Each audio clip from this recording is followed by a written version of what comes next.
Well, this weekend, we were all just shocked as what unfolded at the Choctaw Del City High School game. And really, it's just, high school brings people together, football does, and then now today, I mean, it's just something that we really can't even fathom that we've had to experience here. A 16-year-old lost his life at a high school football game. Just shocking to cover this news. This morning, we do want to welcome Superintendents Dr. Rick Cobb from Mid-Del Schools, as well as David Reed from Choctaw and Tacoma Park Schools. Thank you for coming into studio this morning. We appreciate you being here. This is so difficult to talk about. David, I'll start with you. You were actually at that game when it unfolded. Can you just walk us through what that was like? Well, obviously there was a lot of fear and angst as the shots came out. Students, adults from the Del City side started rushing to the Choctaw side for safety. But what Rick and I have talked about is, although this is sometimes a competition, and obviously you have a lot of people trying to win the game, when it's over, we're actually one community. There are streets that divide cities or school districts, but we have people in both communities who live in Choctaw and may attend Mid-Del, or Mid-Del who and vice versa. And our parents work together. They go to church together, and so this is a family. This is a close-knit community. And so when the shots rang out, everyone worked together for the safety of all. It wasn't, hey, this is Choctaw side or that's Del City side. It's, hey, let's work together. Let's get everyone safe. Dr. Cobb, what is your message just for students and families this morning? I mean, you just mentioned this is going to be a tough day for both of your districts today. I think it's really important for us to get our kids back in school today, and we've obviously had a lot of different opinions about that throughout the weekend, but one of the tough things has been that this happened Friday night. Our Del City students, the last of our students, our band wasn't released from the stadium until after 1 o'clock because the investigation didn't get back to Del City High School and back to their cars and back to their adults until after 1:30. And I was in the parking lot at Del City when kids are coming back and they're traumatized. And then the weekend happens and there's this separation. And for some of them, that's exactly what they need. And for some of them, it's not what they need. And so, we need our students to be with us today so that everybody can start figuring out how to heal, processing the grief and the trauma. Meanwhile, at Midwest City High School, we lost a student. And we met with faculty at Midwest City High School yesterday afternoon and then Del City High School to just talk about what we have in place for this week in terms of grief counselors, trauma counselors. We have, I lost count of how many school districts have offered to send counselors to help us out. And it's important because we're going to need extra people helping our staff and our students process through what happened Friday night. David, you guys have already canceled the Choctaw High School football game this coming Friday. How do you navigate this moving forward when there is so much angst, fear, and still grieving happening? Right.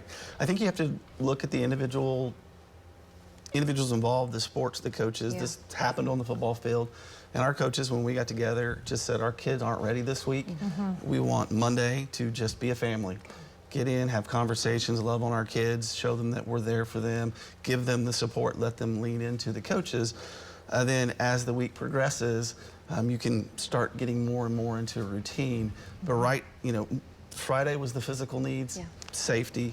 Today starts the mental and the psychological aspect of healing. Dr. Cobb, I mean, this does open up a bigger and broader question about security at high school football games. I mean, it's such a sad commentary that we are at this place, but this wasn't the only event that happened over the weekend. There were guns at 2 other high school games. This is a bigger picture. Where do we even start that conversation? Well, we started that conversation a while ago. We have 3 high schools. We have 2 home games this week.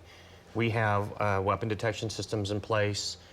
We have a practice of closed games. Students have to wear ID badges.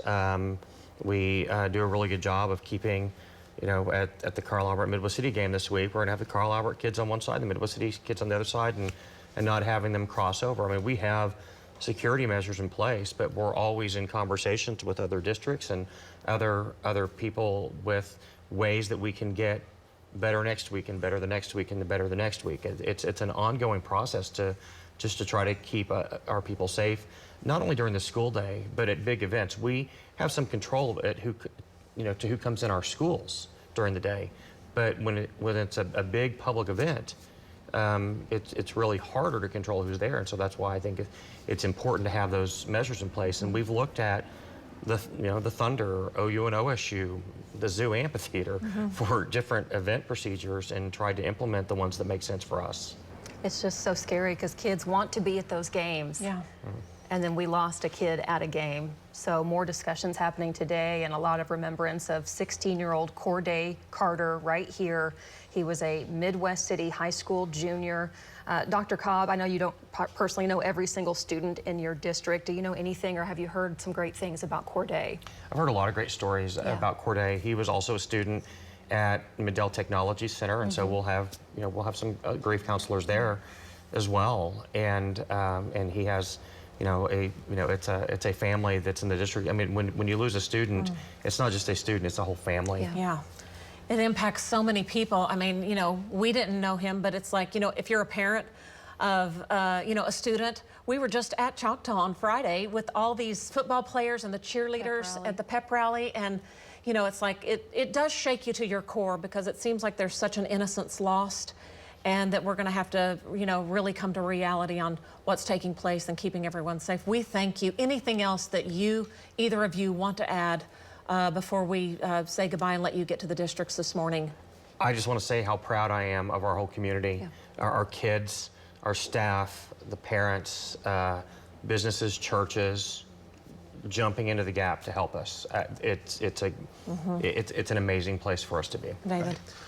And you shared some of the stories, but I've heard tons of selfless acts, not just from adults, but from our kids, scooping up the young children who are out playing, getting them to safety, helping them find their parents, reassuring them, helping them through the woods, navigate to get to safety.